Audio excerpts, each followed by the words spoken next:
Yo les gars, aujourd'hui je vais cover un peu tout ce qui est Ordinals et BRC20, ainsi qu'un peu DRC20 et Dodginals. Donc ça j'en parlerai un peu plus tard dans la vidéo, parce que c'est un peu moins pertinent, mais ça le reste tout de même, ok, c'est très intéressant. Donc pourquoi BRC20, pourquoi Ordinals? Tout simplement parce que c'est le nouveau joujou, le nouveau jouet qui brille du moment, donc tout le monde s'intéresse à ça, ou la plupart s'y intéressent. Et une autre raison est que Bitcoin, c'est la crypto-monnaie avec la plus grosse capitalisation boursière. Et ça fait en sorte que il y a plusieurs whales qui hold du Bitcoin. Et ces whales-là déplacent de l'argent, veulent jouer un peu, veulent être early sur certains domaines, certains narratifs. Et c'est pour ça que ils vont pas hésiter ou ils ont pas, peut-être ils ont déjà commencé à se positionner sur tout ce qui est Ordinals et BRC20. Ok, on est d'accord que par le passé, Bitcoin, la blockchain, il n'y avait pas beaucoup d'activité dessus. C'est pas une blockchain qui est faite pour être build, pour build des trucs par-dessus. Ok, c'est très important de savoir ça. Et c'est pourquoi on n'avait pas forcément de projets qui étaient build dessus. Ok, on savait que les temps de transaction étaient longs. Il y avait plusieurs blocs à passer, donc ça coûtait beaucoup de frais, etc., etc. Mais après, on a eu l'arrivée de Stack, donc STX, Stack, la crypto, peut-être vous la connaissez, je vais aller l'ouvrir tout de suite, qui était un layer 2 de Bitcoin, comme qu'on a Arbitrum, Optimism, tout ça pour Ethereum. Ben Stack, c'était un layer 2 de Bitcoin. D'ailleurs, je pense, je vais voir si sur la chain Bitcoin, non, il est pas. Donc, enfin bref, c'était un layer 2. Et comme on a vu Bitcoin pousser, ben, Stacks a forcément poussé aussi à son tour. D'ailleurs, la charte était super belle. Euh, mais ouais. Donc, Layer 2 pour justement régler les solutions de tout ce qui est transactions lentes, tout ce qui est frais de gaz, etc., etc. Mais ça reste que l'original, c'est Bitcoin, ok? Il y en a pas 36, ok? Tout ce qui est build sur la chain Bitcoin, directement on-chain, c'est ce qui intéresse la plupart des gens, ok? Puis ça, malheureusement, si on va build sur Stacks, sur d'autres Layer 2 de Bitcoin, on n'est pas originellement sur la chain. C'est comme si je crée un token sur Arbitrum. Ben, ce token-là, même si c'est sur un Layer 2 d'Ethereum, c'est pas sur Ethereum. Vous comprenez? Donc, voilà, maintenant les gens ont commencé à inscrire des ordinals. Ça fait déjà un bout. Ça fait à peu près, ça fait un an. Ça fait à peu près un an. Je me souviens, il y a un an, j'avais fait mon premier achat d'un NFT ordinal. Ok, c'était pas un ordinal pour le coup directement. C'était un NFT sur la blockchain d'Ethereum qui allait transférer vers les ordinals. Mais bref, j'avais déjà entendu parler de ça par le passé, sauf que récemment, ça a explosé. Ok, ça a explosé, mais à mon avis, on est encore early. Je vais vous présenter un peu quelques trucs, vous montrer un peu ce que peut-être vous avez déjà entendu parler, ce que peut-être vous devrez vous intéresser si vous aimez bien la DeFi. Donc d'abord, il faut savoir que le token, le premier BRC20 token, donc token build sur la blockchain de Bitcoin, c'est Ordi, ok? Ordi, sûrement que vous l'avez déjà vu passer, il y a 1 milliard plus market cap, donc 1 milliard 4, c'est énorme pour un token qui n'a pas d'utilité. Ok, on est d'accord, Ordi n'a pas d'utilité, c'est simplement le premier token build sur la blockchain de Bitcoin, pardon. Et on peut voir qu'il a bien poussé là, depuis le 31 octobre, passé de 5$ à 68, c'est énorme, ok? Puis au moment où c'était sorti, c'était un peu plus tôt que ça. Je veux dire, les ordinals existaient depuis un peu plus avant, mais les BRC20 tokens, non. Donc c'était super intéressant comme parcours, là, Ordi, ce qu'il nous a fait depuis ce temps-là. Mais ouais, ça reste le premier BRC20. C'est pour ça qu'il a autant explosé, ok? D'autres tokens que vous devez sûrement en avoir entendu parler, il y a peut-être le SATS. SATS qui a pour objectif d'être la liquidité dans les pools de Unisat. Je vais en parler pour tout à l'heure, mais ça va être un peu l'Ethereum que vous échangez pour des cryptos via Uniswap, exemple. Alors, sur sur le blockchain de Bitcoin, ça sera des sats qu'on va échanger contre d'autres cryptos qui sera build sur le Bitcoin aussi. Parce que c'est pas fini, même si Ordi était le premier coin de la BRC20, il y en a tout plein des coins qui sortent, tout plein de projets essayent d'être build sur Bitcoin. C'est pas forcément un bon truc parce que Bitcoin n'est pas fait pour être build par-dessus, comme je l'ai déjà dit, mais ça reste original, donc ça brille, donc les gens s'y intéressent. Donc ça, sûrement que vous en avez entendu parler. Lui aussi, un parcours incroyable. Depuis le 30 octobre, vraiment, tout ce qui est ordinal, BRC, ça a explosé. Et peut-être un troisième, vous avez sûrement entendu parler, c'est Track. Qui ça a une utilité, en fait. Comme le SATS. SATS a une petite utilité. Track aussi. C'est un projet qui essaie de de ramasser toute l'information concernant les ordinales et les BRC 20. D'ailleurs, on peut aller voir vite fait la Twitter et la page pour confirmer que ce que je viens de dire n'est pas des bêtises. Donc, exact. Ils veulent pouvoir traquer tout ce qui est ordinal et protocole de manière décentralisée en faisant des répertoires de tout ce qui est dans la Bitcoin blockchain. Et c'est ça, ok? Donc, super intéressant le parcours, lui aussi. Explosion. Mais je pense que ce n'est pas fini. 100 millions market cap, c'est rien. Et je vous dis exactement dans cette vidéo pourquoi je pense que c'est pas fini. Donc, moi, je suis un peu exposé à tout ce qui est ordinal BRC. Légèrement, ok, j'aimerais plus m'exposer au futur. D'ailleurs, c'est une bonne petite opportunité de commencer à regarder parce qu'on a eu un petit retracement depuis les all-time high. Mais ce qu'il faut savoir, ce que je voulais dire, c'est que voilà, je vais ressortir une vidéo de Drake on Digital vite fait. Je vous invite à aller l'écouter si vous parlez anglais. Ce gars-là, c'est une pépite en vrai. Il est vraiment assez fort en termes de narratif, tout ça. Mais il a montré une petite image que j'ai pas pu trouver sur Twitter, mais qui vous explique un truc assez simple, ok? La capitalisation boursière d'Ethereum, c'est 250 milliards, ok? Bitcoin, c'est 730 milliards. Donc ça a peut-être changé depuis le temps de la vidéo, le temps que le post a été fait. Mais il faut savoir que Bitcoin a une capitalisation boursière de 3 fois plus qu'Ethereum. Donc il y a 3 fois plus d'argent sur Bitcoin que sur Ethereum. Sur la chaîne de Bitcoin plutôt que sur Ethereum. Alors que les BRC20, tous les tokens de la blockchain de Bitcoin ont une capitalisation totale de 2 milliards. Ok? Versus Ethereum qui ont une capitalisation totale de 150 milliards. Je ne sais pas si vous réalisez là, la disproportion. C'est-à-dire que le potentiel de Bitcoin, c'est-à-dire tout simplement que Bitcoin devrait en théorie dépasser la capitalisation d'Ethereum pour tout ce qui est token. Donc le 2 milliards, il devrait être beaucoup plus que 150 milliards. Mais on est d'accord qu'il y a des contraintes.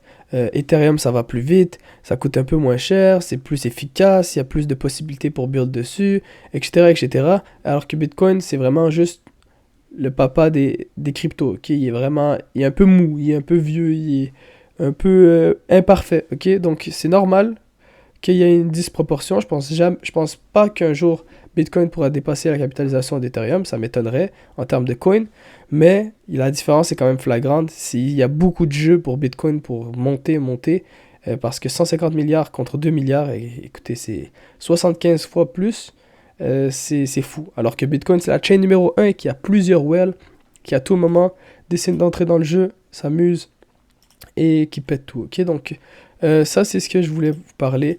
Maintenant, je vais faire, je crois, une vidéo. Bon, en fait, je pense que je vais le faire dans cette vidéo. On a 8 minutes. Ok. Donc, maintenant, imaginons, vous avez compris un peu ce qui est BRC, vous avez compris un peu ce qui est Ordinals. Ordinals, j'en ai pas trop parlé, mais Ordinals, c'est les bitcoins qui ont été. C'est les NFT, pardon, qui ont été directement inscrits sur la blockchain de Bitcoin. On peut en voir d'ailleurs sur Magic Eden, si vous connaissez ce site-là. Notamment NodeMonkey qui a fait une performance incroyable. Aujourd'hui, ça trade à 0.26 Bitcoin. Ok, le volume total est plus de 2 milliards, c'est fou. Et dès qu'on dézoome un peu, on voit qu'en termes de performance, en quelques jours, il a vraiment fait une dinguerie quand même. Hein. Passer de 0.05 Bitcoin à 0.25, un x5. Et d'ailleurs, je pense que ça va être la main collection OG de Bitcoin. Donc, ça va être le CryptoPunk de Bitcoin. Et pour un CryptoPunk, ça reste assez peu cher pour l'instant, même si c'est à peu près 10 000 $. C'est quand même moins cher, peu cher pour ce que ça vaut, à mon avis. Ok, je pense que ça va vraiment être le NFT mère, ok? Ou père plutôt. Donc maintenant, juste parler vite fait de Bitcoin Frogs, à savoir que ça aussi, il y a une folle performance, 0.2 BTC de BTC de floor price. Donc le moins cher est à 0.2 BTC, mais il faut savoir que Bitcoin Frogs a été airdrop pour tous les utilisateurs d'une marketplace Ordinals. J'ai oublié le nom, je vais essayer de la rajouter dans la description si je me souviens, mais tous les utilisateurs d'une certaine marketplace de Bitcoin dans les débuts, là, ça fait pas trop longtemps, mais quand même, ont eu ce Bitcoin Frogs comme airdrop, ok? Pensez-y 3 secondes, là, ça c'était gratuit, c'était déposé dans ton wallet, 0.2 Bitcoin dans ton wallet, comme ça. Donc je te dis, il y a beaucoup d'opportunités encore, beaucoup de airdrop. D'ailleurs, si vous holdez le token track, vous allez pas tarder à recevoir un airdrop, ok? Si vous l'avez dans un exchange, je sais pas, et je me suis pas renseigné de comment vous pouvez bénéficier du airdrop, parce que dans l'exchange, ça se fait de manière différente. Mais sinon, vous pouvez toujours les bouger dans un DEX, ce que je vous conseille de faire dans un portefeuille décentralisé. Pardon. Et donc, je pense que c'est le meilleur move à faire. D'ailleurs, je peux vous montrer, moi j'ai pas de problème à vous montrer ce que je hold. Je hold un Shroom Boys. Je trouve que il y a un petit potentiel, ok, c'est pas fou, mais il y a un petit potentiel. Je hold, là on le voit mal, mais je hold un Bitcoin Puppets, qui je pense serait la deuxième collection la meilleure à mon avis. Un volume de 110 Bitcoin, c'est assez fou. 12 transactions en attente pour dire. Je suis assez fan du côté un petit peu autistique du truc. J'aime bien, j'aime bien.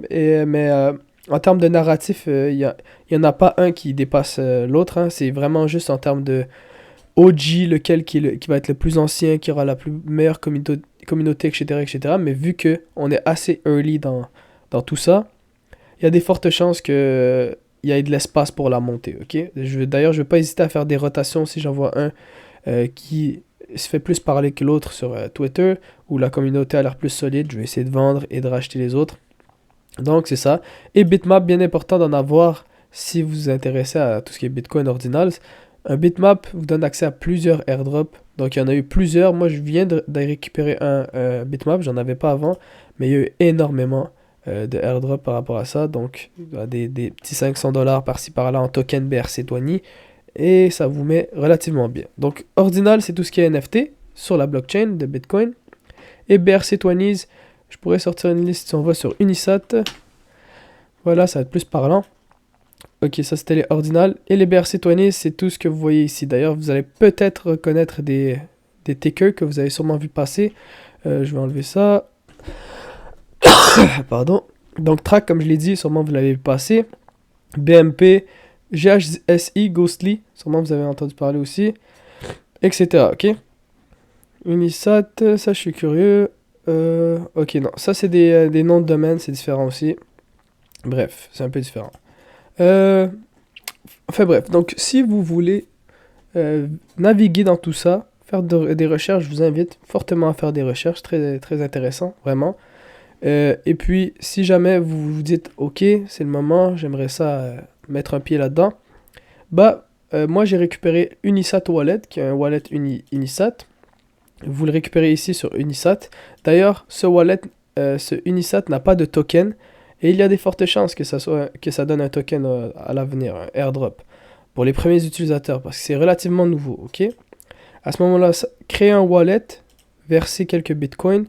Au début, mettez-en pas beaucoup, juste quelques-uns. Je me souviens, la première fois que j'ai utilisé ce wallet, j'ai acheté un petit NFT tout pourri, je pense qu'il vaut à peu près 10$, juste pour tester le truc, naviguer, me familiariser, parce que Bitcoin, c'est vraiment pas clair comme blockchain, c'est vraiment lent, c'est quasiment nul, ok, mais plus c'est lent, plus c'est nul, plus c'est pas clair, plus c'est difficile d'acheter des trucs, plus c'est inaccessible et plus le prix monte. C'est vraiment la vérité, c'est comme ça que ça fonctionne. Et c'est pour ça que on voit des performances extraordinaires dans tout ce qui est BRC20 Ordinals, parce que c'est pas évident, ok? Même moi qui honnêtement se démerde pas mal dans tout ce qui est DeFi et tout, j'arrive à me repérer, à lire des trucs. Lorsque j'ai créé mon wallet, que j'ai versé des bitcoins et tout, j'ai eu un peu de difficulté, hein. Déjà à savoir lequel des 4 wallets je devais utiliser pour une meilleure efficacité. Je vous le dis tout de suite, ça va être Taproot. N'hésitez pas à sélectionner celui-là au moment de recevoir les bitcoins, par exemple. Mais aussi au niveau de tout ce qui est transactions en attente et tout se fait sur Mempool. Donc c'est pas sur Etherscan cette fois-ci, c'est sur Mempool. Et là on peut voir ce qui ressemble à du charabia, franchement. Vous passez une transaction, vous avez 10 transactions en attente, c'est tous les blocs différents. Et franchement, c'est dur à lire. Encore aujourd'hui, j'ai un peu de la difficulté à lire. Mais ce que je retiens d'important, c'est que les frais de gaz sont là. Et c'est pas mal tout. La vérité, c'est que c'est pas si clair que ça. Mais voilà, c'est pour ça, c'est assez nouveau. C'est pas. C'est assez nouveau, ok? Et donc ça explique pourquoi c'est un peu bizarre, ok? Un peu difficile à. Pas difficile à lire en fait. Donc c'est ça pour Unisat. Donc vous allez devoir avoir un wallet Unisat. Vous pouvez ensuite vous connecter sur Magic Eden pour tout ce qui est NFT ou directement sur Unisat pour tout ce qui est BRC20. Donc tout ce qui est token, si vous voulez acheter des tracks, si ça vous intéresse juste pour la spéculation, achetez ça sur un DEX, ok, sur un Central Exchange ou même un DEX, beaucoup plus intéressant. Je pense que ça ne sera pas dans les DEX, ça sera plutôt dans les Central Exchange, donc BitGet, Coinbase, tout ça. C'est beaucoup mieux si les tokens sont disponibles parce que ici on est obligé de les acheter en lot, ok. C'est bizarre à dire, pardon, c'est bizarre à dire, mais ici tu es obligé d'acheter des tokens en lot. Donc si la personne t'en vend 1500, si tu vois une offre ici à 1500, tu es obligé d'acheter les 1500. Ça te coûtera 7200. Si tu n'as pas les fonds, tu peux pas. Tu es obligé de go next, de suivre la liste.